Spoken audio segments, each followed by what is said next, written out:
नमस्कार दोस्तों, स्वागत है आपका स्टडी फॉर सिविल सर्विसेज में। वीडियो को पूरा देखिए। कोई भी आपका फीडबैक है, कोई सजेशन है, तुरंत वीडियो में कमेंट करके जरूर बताइए। अच्छा लगे तो वीडियो लाइक जरूर कर लीजिए और ऐसे वीडियो लगातार फ्री में पाने के लिए चैनल को तुरंत सब्सक्राइब कर लीजिए और बेल आइकन को जरूर टैप कर लीजिए ताकि आगे भी सारे वीडियो आपको मिलते रहे। यूट्यूब में फॉलो करते हैं तो प्लीज ये वाला फ्री टेलीग्राम चैनल जरूर ज्वाइन कर लीजिएगा। सारे नोटिफिकेशन, सारे अपडेट यहीं पे आते हैं, ध्यान रखिएगा। स्टडी फॉर सिविल सर्विसेज का कोई भी पेड ग्रुप अगर आपको ज्वाइन करना है तो सिर्फ 85648053096960860894834455 यही नंबर है हमारे, सिर्फ जहां पे कॉल या व्हाट्सएप कर सकते हैं। इंस्टाग्राम पे हमारा पेज जरूर फॉलो कर लीजिएगा, study for civil dot services है। ट्विटर पे हमको जरूर फॉलो कर लीजिएगा, @स्टडी फॉर सिविल्स है। Hello everyone, welcome you all to study for civil services. और आज की हमारी डेट है 19 जून। 19 जून के हमारे इंपॉर्टेंट आर्टिकल्स को स्टार्ट करने से पहले अगर आपको इनमें से किसी भी पीडीएफ चाहिए तो आप इन पीडीएफ के लिए इस नंबर पर कॉल कर सकते हैं और सारी पीडीएफ जो है वो अवेल कर सकते हैं। अब हम स्टार्ट करते हैं हमारे इंपॉर्टेंट आर्टिकल्स को। सबसे पहला हमारा आर्टिकल है जो भारत में किशोरी हैं उनका पोषण स्तर किस प्रकार से है। सीबीआई को दिए जाने वाला एक सामान्य सहमति, फिर है खुले बाजार में बिक्री योजना, एग्जीक्यूशन ओनली प्लेटफॉर्म, कर का अनंतरण वित्त आयोग द्वारा, और विकासशील देश का दर्जा। सबसे पहला है जो हमारी किशोरी हैं उनमें किस प्रकार से न्यूट्रिशन को सिंप्लीफाई किया जा सकता है। असल में देखिए है क्या कि ये वाला जो आर्टिकल है ये आपको जीएस पेपर 1 मेंस के लिए पढ़ना है। इसमें प्री में पढ़ने के लिए ऐसा कुछ नहीं है, ना ही इससे कोई प्री में सवाल बनेगा। ये पूरे आर्टिकल से जो हमारा क्वेश्चन है वो मेंस में जो आपको मैं डेटा इकट्ठा करके दूंगी वो मेंस में लिखने के लिए आपको हेल्पफुल होगा। तो आप सभी को यहाँ पर मेंस के लिए इस वाले में तैयारी करनी होगी अच्छे से। सो आपका अगर मान लीजिए ऐसे क्वेश्चन आता है हेल्थ के ऊपर या गर्ल्स की हेल्थ के ऊपर, पोषण स्तर के ऊपर, तो आप ये सारी लाइंस को इस्तेमाल कर सकते हैं।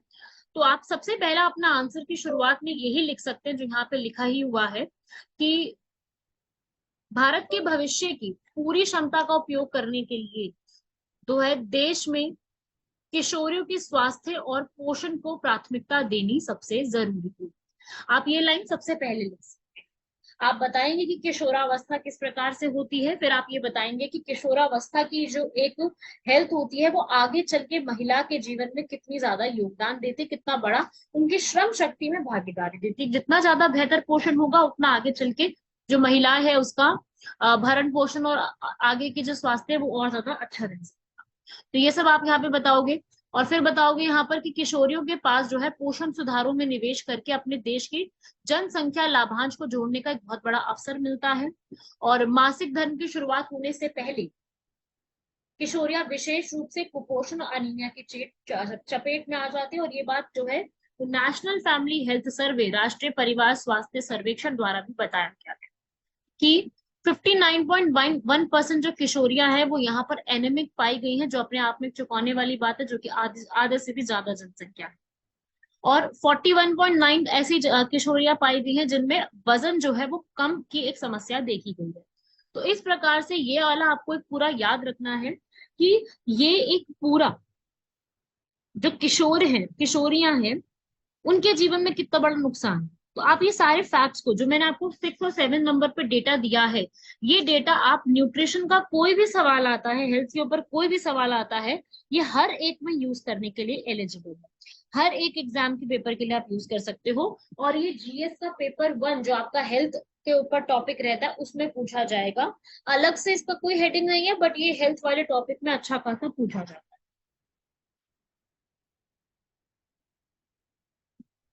ठीक है भाई, आगे बढ़ते हैं।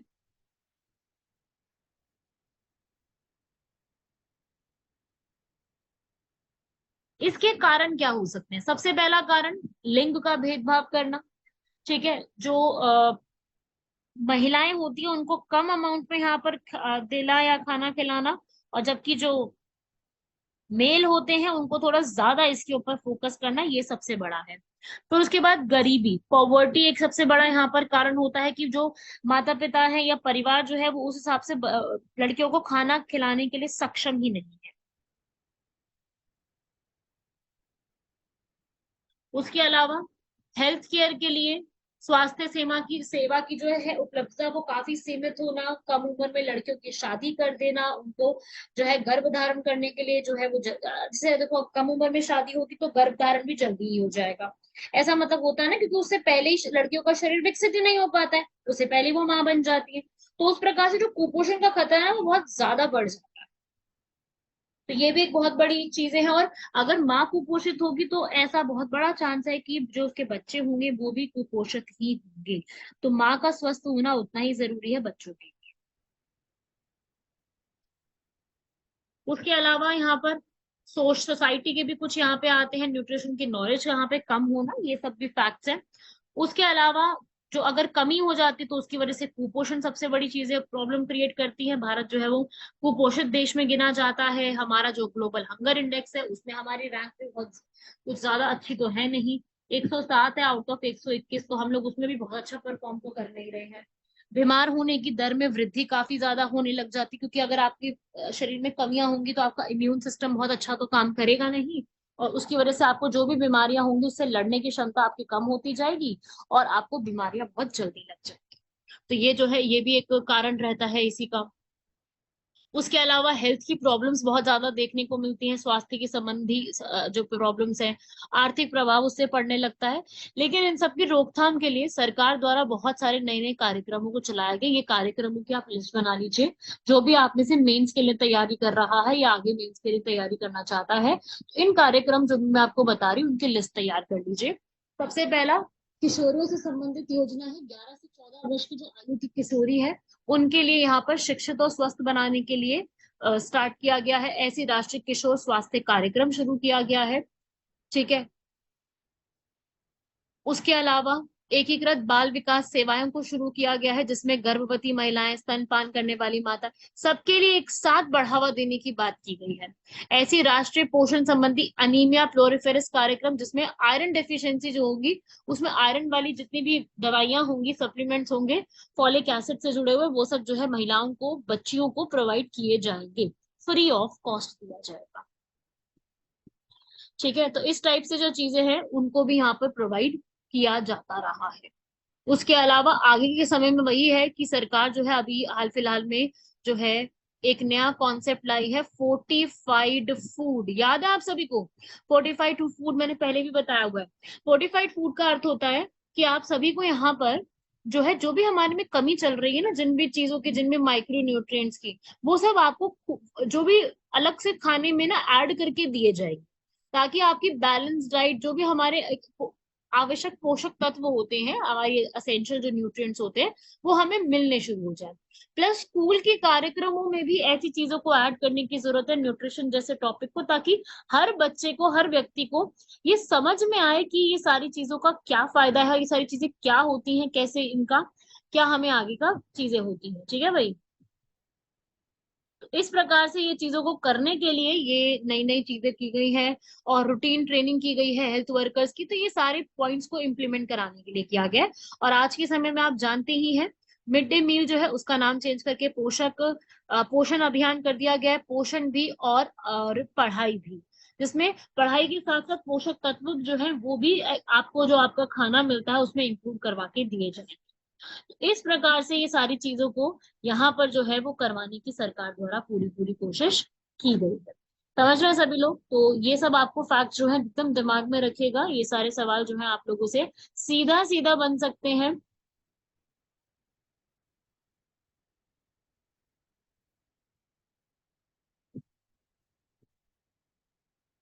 ठीक है भाई, ये पूरा लर्न कर लीजिएगा। डेटा कलेक्शन भी इसमें करा गया है, न्यूट्रिशन में इन्वेस्ट करना, ये सारी चीजें सरकार द्वारा बहुत अच्छे तरीके से की गई।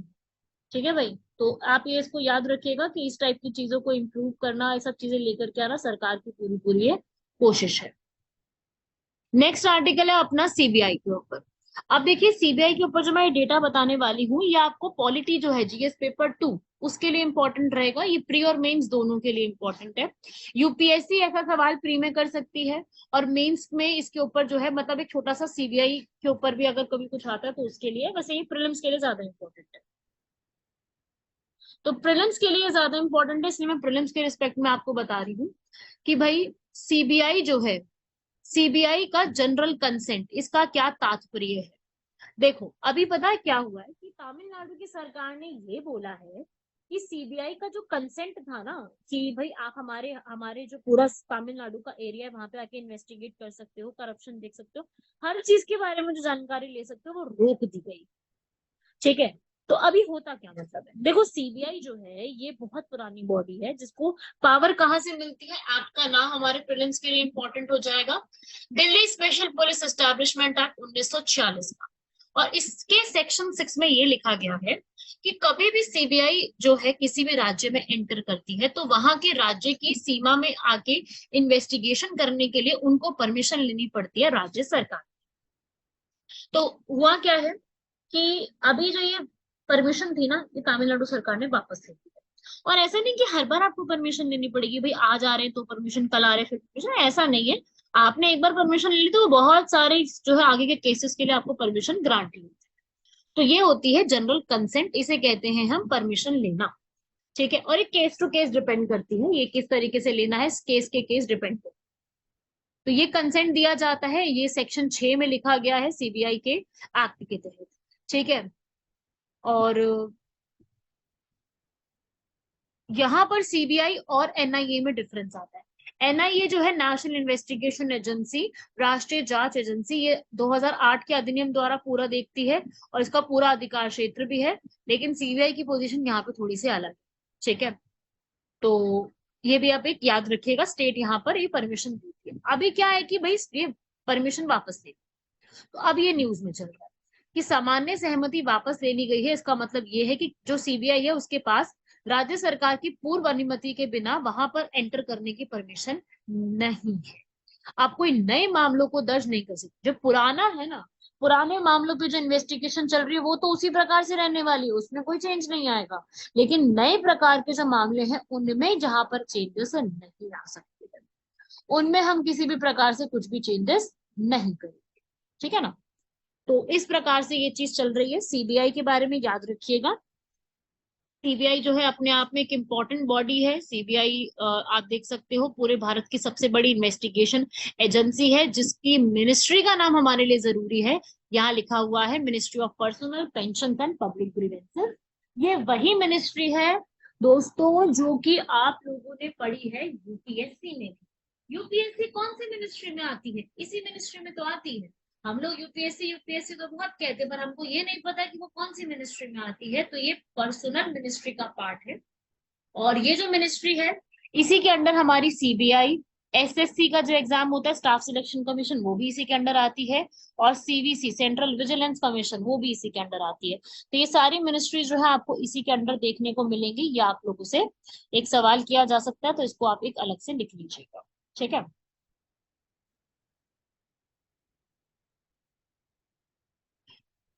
और सीबीआई जो है वो इंटरपोल के मेंबर्स के साथ मिलकर के काम करती है। सारा करप्शन वगैरह सारी चीजों को देखने के लिए ये पूरी तरीके से एलिजिबल है। सारे सारे चीजों को प्रॉपर तरीके से देख करके पूरी सारी इन्वेस्टिगेशन को कैरी आउट करने के लिए ये एलिजिबल होती है और सारा कुछ देखती है।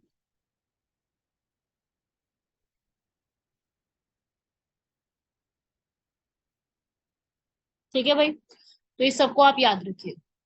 अगला आता है थर्ड आर्टिकल हम लोगों का, ओपन मार्केट सेल की स्कीम। ओपन मार्केट सेल की स्कीम जो है इसका क्या मतलब है कि सेंटर जो है यहाँ पर खुले बाजार में बिक्री के लिए अभी उन्होंने क्या किया है कि चावल और गेहूं की बिक्री पर रोक लगा दी। अब असल में पता है क्या हुआ, असल में आपको पता है कि हमारे भारत में एफसीआई है जो कि बफर सारा स्टॉक अपने पास रखती है ना, food corporation of India, Bharat खाद्य निगम। तो ये खाद्य निगम जो है ना, इन्होंने यहाँ पर जो भी ये एक्स्ट्रा इनके पास सरप्लस में होता है ये ऑक्शन में आगे सेल करते हैं। तो ये सेल करके आगे जो है उसको स्टेट सरकारों को भी देते हैं।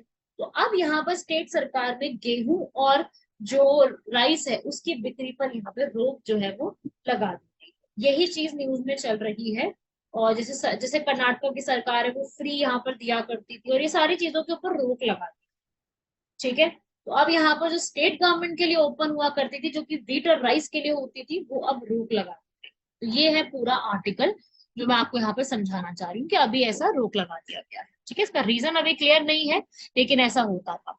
ठीक है, इस स्कीम के तहत जो एफसीआई है वो पूरा जितना भी उनका गेहूं और चावल का जितना भी उनके पास अत्यधिक भंडारण हुआ करता था, उसको ई नीलामी के माध्यम से पूर्व निर्धारित कीमतों पर आगे ऑक्शन किया करती थी, ताकि भाई कभी भी अनाज की कमी हो तो उसको रोका जा सके। ये पूरा एफसीआई जो है उसकी जिम्मेदारी ही यही है कि अनाज की कमी भी होनी ही नहीं चाहिए। कभी भी ऐसा सीजन आ जाता है कि जिसमें परेशानी हो जाती है, तो उस केस में कमी जो है उसको बचाने के लिए किया गया है। और ये पूरा जो है ऑप्शन किया जाता है, और ये कौन करवाता है? National commodity and derivative exchange limited, ये पूरा भारतीय खाद्य निगम द्वारा करवाया जाता है। तो ये एक एक्सचेंज प्लेटफॉर्म ही है जो यहाँ पे ट्रेडिंग करता है, और यहाँ पे स्टेट गवर्नमेंट, यूनियन टेरिटरी सब यहाँ पे आते हैं। इसका प्राइस फिक्स कर दिया जाता है। जो रिजर्व प्राइस है उससे कम आप यहाँ पे कोट नहीं कर सकते, जो भी यहाँ पर खरीदा है। ठीक है, उस रिजर्व प्राइस से ज्यादा ही आपको बताना पड़ेगा। तो जो भी है उसको यहाँ पर आगे सेल कर दिया जाता है, जैसे कि वीट को सेल किया जाता है थोक उपभोक्ताओं को, ई नीलामी की जाती है राइस की, तो इस प्रकार से ये नीलामियां की जाती है। एफसीआई भी आप लोग जानते हैं, सब लोगों ने पढ़ा हुआ है एफसीआई के बारे में पहले। एफसीआई जो है 1965 में इस बॉडी को बनाया गया था, जिसमें जो भी ग्रेन्स होंगे, वीट होंगे, उनको रोकथाम के लिए भाई कभी भी उनकी कमी नहीं होनी चाहिए। इसके हेडक्वार्टर्स दिल्ली में ही बने हुए हैं। एंड साथ ही साथ ये जो है कंज्यूमर अफेयर्स मिनिस्ट्री का पार्ट है। Public distribution consumer affairs ministry के अंडर पूरा काम चलता है। ठीक है,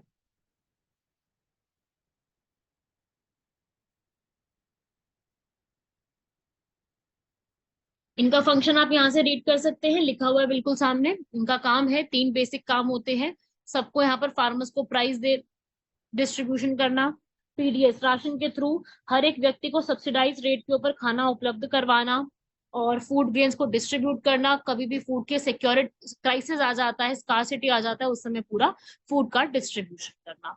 और जो भी उनका सरप्लस में होता है, जो भी अधिशेष खाद्यान्न होता है, उनको यहाँ पर ई नीलामी के रूप में उनको आगे बेचना। अगला आर्टिकल है हमारा सेबी के ऊपर। ये आर्टिकल जो है ना, ये सिर्फ आपको समझाने के लिए, इसको अभी एक न्यूज में चल रहा था, बाकी इसमें और कुछ ऐसा सच पढ़ने के लिए नहीं है। ये आपको मैं समझा रही हूँ, आप लोग इसको बहुत ध्यान से सुनिएगा बस। ठीक है, नहीं भी लिखते हो इसमें से नोट्स चल जाएगा, बस सुनना बेहद जरूरी। तो सेबी ने यहाँ पर एक नई एजेंसी शुरू करी है, बिचौलियों की एजेंसीज है, जिसे एग्जीक्यूशन निष्पादन मात्र मंच कहा जाता है, जो कि ऑनलाइन मंच होगा, जिसमें जितने भी म्यूचुअल फंड होंगे, जिसमें जितने भी यहाँ पर किसी भी प्रकार के जो भी डिजिटल प्लेटफॉर्म होंगे, सब उसी पे ही सारा कुछ म्यूचुअल फंड और सारी चीजें एग्जीक्यूट करवाई जाएंगी, सब कुछ उसी में ही लिखा जाएगा। ठीक है, तो एग्जीक्यूशन ओनली प्लेटफॉर्म है, निष्पादन मात्र मंच है, ये पूरा सेबी की नई गाइडलाइंस। ठीक है भाई, सारे जितने भी म्यूचुअल फंड्स की एसोसिएशन है, वो सब मिलकर के यहाँ पर अपना पूरा फंड्स तैयार कर सकते हैं, सारी चीजों को यहाँ तैयार कर सकते हैं, और फिर उस तरीके से एक पूरा स्ट्रक्चर जो है वो तैयार किया जाएगा, जिसमें म्यूचुअल फंड्स और सारी चीजें जो है डिजिटल प्लेटफॉर्म के थ्रू बिचौलियों को एक सिंगल प्लेटफॉर्म बना दें। तो सेबी ने एक नया तरीके से इसको स्टार्ट किया का, तो अच्छा इनिशिएटिव है। आगे देखिए इसके अंदर अभी कहाँ तक इसके इनिशिएटिव्स के थ्रू बात आगे जाती है, तो वो हम आगे की तरफ देखेंगे।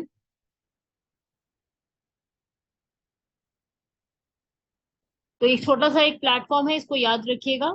ठीक है भाई,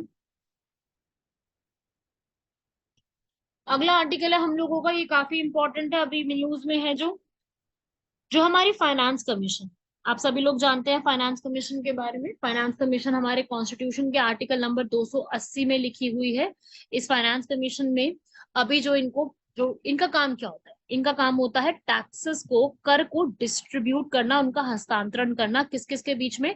सेंटर और स्टेट के बीच में। तो अब इसकी एक अभी इंस्टॉलमेंट जारी कर दी गई है, जिसमें सबसे ज्यादा यूपी को मिला है, फिर बिहार, मध्य प्रदेश, वेस्ट बंगाल, राजस्थान, ये सब डिपेंड करता है वहां की पॉपुलेशन पर। ठीक है, चाहे राजस्थान का एरिया ज्यादा है पर पॉपुलेशन यूपी की ज्यादा है, तो एक ये भी इम्पोर्टेंट रहता है कि हम पॉपुलेशन वाइज भी डिस्ट्रीब्यूशन पूरे तरीके से करते हैं। तो ये जो है डिस्ट्रीब्यूशन यहाँ पर किया गया है, फंड्स का और टैक्सेस वगैरह का डिस्ट्रीब्यूशन किया गया है। तो उस डिस्ट्रीब्यूशन के तहत यहाँ पर जो है मनी को एलोकेट किया गया। तो ये जो फाइनेंस कमीशन होती है, इसका काम ही यही होता है। अभी जो फाइनेंस कमीशन चल रही है वो कौन से नंबर की है? 15th नंबर की है। NK सिंह जो है उसको हेड कर रहे हैं। जबकि पहली बार जो फाइनेंस कमीशन चलाई गई थी उसके हेड कौन बने थे? KC नियोगी उसके हेड बने थे।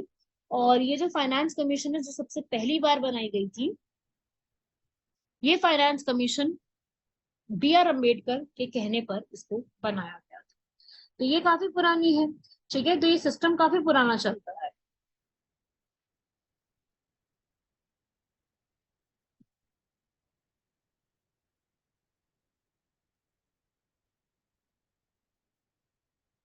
तो ये टैक्स का डिस्ट्रीब्यूशन जो है वो आपको याद रखना है, सेंटर और स्टेट के बीच में ये करती है। और इनकेस अगर कभी कोई प्रॉब्लम भी आ जाती है ना, कोई फाइनेंशियल डिस्प्यूट भी अराइज हो जाता है, तो वो भी यही फाइनेंस कमीशन सॉल्व करने के लिए रिस्पॉन्सिबल है। इसीलिए इसको हम क्या कह सकते हैं? फाइनेंस कमीशन जो है वो क्वासी फेडरल बॉडी है। आप सभी लोग मुझे बताइए कि क्वासी फेडरल का मतलब क्या होता है, और भारत में कौन कौन सी ऐसी क्वासी फेडरल बॉडीज है जिनके एग्जाम्पल आप दे सकते हैं अभी ही बिना गूगल किए।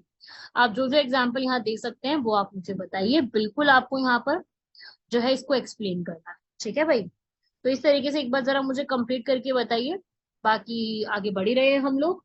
ठीक है, तो फाइनेंस कमीशन के बारे में फैक्ट्स रीड कर लीजिए, मैंने आपको पूरा बता ही दिया है। पूरा का पूरा जिम्मेदारी होती है इनकी हर एक चीज को सॉल्व करवाने के लिए, हर एक चीज को से जुड़े हुए हर जो भी पॉइंट्स होते हैं उन सबको सॉल्व कराती है। ठीक है भाई, सो ये इनकी जिम्मेदारी होती है, और सारी सारी चीजों को ये जो भी जितनी भी चीजें होती हैं उनको ये एक्सप्लेन करने में रिस्पॉन्सिबल होती है। फाइनेंस कमीशन है अभी 2000, ये जो है जितने भी फाइनेंस कमीशन के मेंबर्स होते हैं वो सब प्रेसिडेंट अपॉइंट करते हैं। 4 मेंबर्स होते हैं और चेयरमैन सबको प्रेसिडेंट अपॉइंट करेंगे। साथ ही साथ इनकी इस बार की जो हमारी फाइनेंस कमीशन है उसकी रिकमेंडेशंस कुछ इस प्रकार से है। उन्होंने बोला कि भाई अभी तक क्या होता था कि पिछली वाली फाइनेंस कमीशन 14th वाली ने 42% शेयर दिया था हमारे स्टेट गवर्नमेंट को। इन्होंने 42 को 41% कर दिया, 1% कम किया, और ये बोला है कि 1% हम यहाँ पर जो हमारी नई बनी अभी जम्मू कश्मीर और लद्दाख है उनको सेंटर से हटा निकाल करके रिसोर्सेज प्रोवाइड किए जाएंगे, जो कि एक बहुत अच्छी पहल भी। ठीक है, तो ये अभी ऐसा किया गया, इसे कहते हैं वर्टिकल डिस्ट्रीब्यूशन। ऐसे एक इन्होंने हॉरिजॉन्टल डिस्ट्रीब्यूशन किया जिसमें ये लोग जो है ऐसे ट्रांसफर करते हैं कि भाई जिसको जितनी आवश्यकता है, क्योंकि वहां की अगर जनसंख्या ज्यादा है तो वहां पे आवश्यकता ज्यादा होगी। अगर वहां पे इकोलॉजी वन और पारिस्थितिक तंत्र उस प्रकार का है तो वहां पे अलग तरीके के संसाधनों की जरूरत होगी। जैसे दिल्ली में अलग होगा, मध्य प्रदेश में अलग होगा। तो इस प्रकार से वहां के एरिया और पॉपुलेशन और वहां के मानदंडों के हिसाब से ये पूरा डिस्ट्रीब्यूशन किया जाएगा। इसे कहते हैं हॉरिजॉन्टल बेस्ड डिस्ट्रीब्यूशन। तो इस तरीके से स्टेट जो है वो सेंटर से काफी सारा रेवेन्यू कलेक्ट करती है, जिसमें से एग्जांपल है टैक्सेस के थ्रू मिलना। बहुत सारे और लोन्स और ग्रांट भी मिलते रहते हैं, स्कीम से भी मिलते रहते हैं, ग्रांट फाइनेंस कमीशन से मिलती है। तो इस प्रकार से जो एक स्टेट होती है उसको सेंटर से काफी सारे तरीके की जो एक फायदे हैं वो अलग अलग प्रकार से मिलते रहते हैं। तो इस तरीके से आप लोगों को एक याद रखना है। ठीक है भाई, ये भी आपको एक आर्टिकल दिमाग में रखिए। लास्ट आर्टिकल है हम लोगों को आता है अभी यूएसए की जो सरकार है, सीनेट और उनका हाउस ऑफ रिप्रेजेंटेटिव्स, दोनों ने ये बोला है कि भाई चाइना से क्या छीन लिया जाना चाहिए। चाइना से हम लोगों को जो है वो जो डेवलपिंग कंट्री का दर्जा है ना, कि चाइना जो है वो एक डेवलपिंग नेशन है, वो यहाँ से छीन लेना चाहिए। ठीक है भाई, तो ये उन्होंने बात करी है कि हमें चाइना से ये पूरा एक दर्जा जो है वो छीन लेना चाहिए। ठीक है, इस तरीके से ये है, आप लोगों को दिमाग में रखना है कि चाइना ने इस तरीके से चाइना को बोला गया, और चाइना ने इस चीज की यहाँ पे निंदा करते हुए बोला है कि यूएस से थोड़ी ना डिसाइड करेगा कि हम विकासशील देश है या नहीं।